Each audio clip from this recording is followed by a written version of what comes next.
बोल जगदियाँ जोता वाली माता तेरी सदाई जय।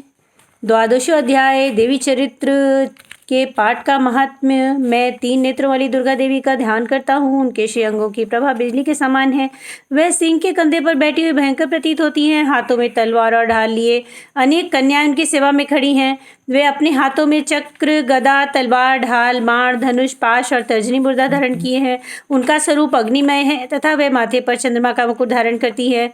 देवी बोली, देवताओं, जो एकाग्रचित होकर प्रतिदिन इन स्तुतियों से मेरा सेवन करेगा उसकी सारी बाधा मैं निश्चय ही दूर कर दूंगी। जो मधु कैटभ का नाश, महिषासुर का वध और शुंभ निशुंभ के संहार के प्रसंग का पाठ करेंगे तथा अष्टमी, चतुर्दशी, नवमी को भी जो एकाग्रचित होकर भक्तिपूर्वक मेरे उत्तम महात्म्य का श्रवण करेंगे उन्हें कोई पाप नहीं छू सकेगा।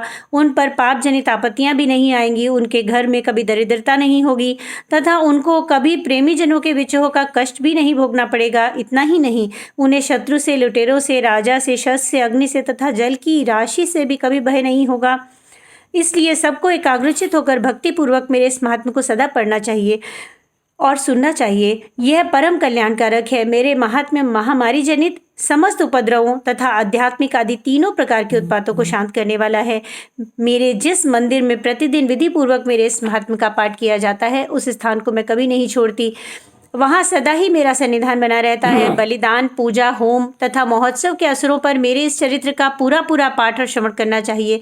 ऐसा करने पर मनुष्य विधि को जानकर या बिना जाने भी मेरे लिए जो बलि, पूजा या होम आदि करेगा उसे मैं बड़ी प्रसन्नता के साथ ग्रहण करूंगी।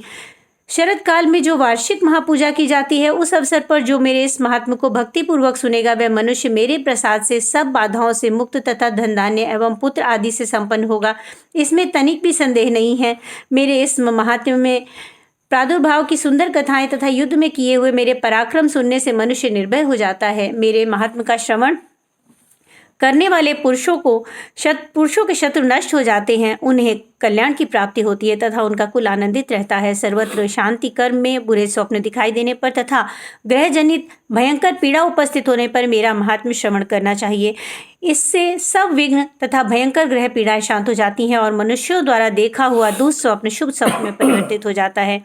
बाल ग्रहों से आक्रांत हुए बालकों के लिए ये महात्म्य शांतिकारक है तथा मनुष्यों के संगठन में फूट होने पर यह अच्छी तरह मित्रता कराने वाला होता है।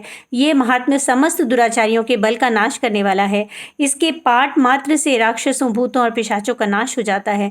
मेरा ये सब महात्म्य मेरे सामीप्य की प्राप्ति कराने वाला है। पशु, पुष्प, अर्ध, धूप, दीप, गंध आदि उत्तम सामग्रियों द्वारा पूजन करने से, ब्राह्मणों को भोज कराने से, होम करने से, प्रतिदिन अभिषेक करने से, नाना प्रकार के अन्य भोगों का अर्पण करने से तथा दान देने आदि से 1 वर्ष तक जो मेरी आराधना की जाती है और उससे मुझे जितनी प्रसन्नता होती है उतनी प्रसन्नता मेरे उस उत्तम चरित्र का एक बार श्रवण करने मात्र से हो जाती है। ये महात्म्य श्रवण करने पर पापों को हर लेता है और आरोग्य प्रदान करता है।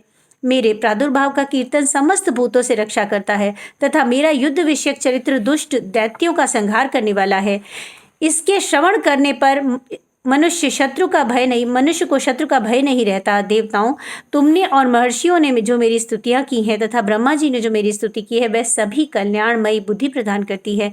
वन में, सूने मार्ग में अथवा दावानल से घिर जाने पर, निर्जन स्थान में लुटेरों के दाव में पड़ जाने पर या शत्रुओं के पकड़े जाने पर अथवा जंगल में सिंह, व्याघ्र या जंगली हाथियों का पीछा करने पर, कुपित राजा के आदेश से वध या बंधन के स्थान पर ले जाए जाने पर अथवा महासागर में नाव पर बैठने के बाद भारी तूफान से नाव के डगमगाने पर और अत्यंत भयंकर युद्ध में शस्त्रों का प्रहार होने पर अथवा वेदना से पीड़ित होने पर, किम बहुना सभी भयानक बाधाओं के उपस्थित होने पर जो मेरे इस चरित्र का स्मरण करता है वह मनुष्य संकट से मुक्त हो जाता है। मेरे प्रभाव से सिंह आदि हिंसक जंतु नष्ट हो जाते हैं तथा लुटेरे और शत्रु भी मेरे चरित्र का स्मरण करने वाले पुरुष से दूर भागते हैं। ऋषि कहते हैं, यो कहकर प्रचंड पराक्रम वाली भगवती चंडिका सब देवताओं के देखते देखते वहीं अंतर्ध्यान हो गई।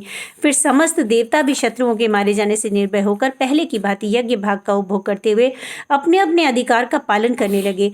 संसार का विध्वंस करने वाले महाभयंकर अतुल पराक्रमी देव शत्रु शुंभ तथा महाबली निशुंभ के युद्ध में देवी द्वारा मारे जाने पर शेष दैत्य पाताल लोक में चले गए। राजन, इस प्रकार भगवती अंबिका देवी नित्य होती हुई पुनः पुनः प्रकट होकर जगत की रक्षा करती हैं। वही इस विश्व को मोहित करती हैं, वही जगत को जन्म देती हैं तथा वही प्रार्थना करने पर संतुष्ट हो विज्ञान एवं समृद्धि प्रदान करती हैं। राजन, महाप्रलय के समय महामारी का स्वरूप धारण करने वाली वे महाकाली ही इस समस्त ब्रह्मांड में व्याप्त हैं। वे ही समय समय पर महामारी होती और वे ही स्वयं अजन्मा होती हुई भी सृष्टि के रूप में प्रकट होती हैं। वे सनातनी देवी ही समय अनुसार संपूर्ण भूतों की रक्षा करती हैं।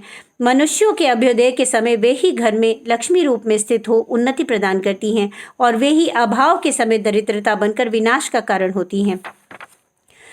पुष्प, धूप और गंध आदि से पूजन करके उनकी स्तुति करने पर वे धन, पुत्र, धार्मिक बुद्धि तथा उत्तम गति प्रदान करती हैं। इति श्री मार्कंडेय पुराणे सार्वणिक मन्वंतरे देवी महात्म्ये फल स्तुति नाम 12 अध्याय। बोल जगदियाँ जोता वाली माता तेरी सदाई जय।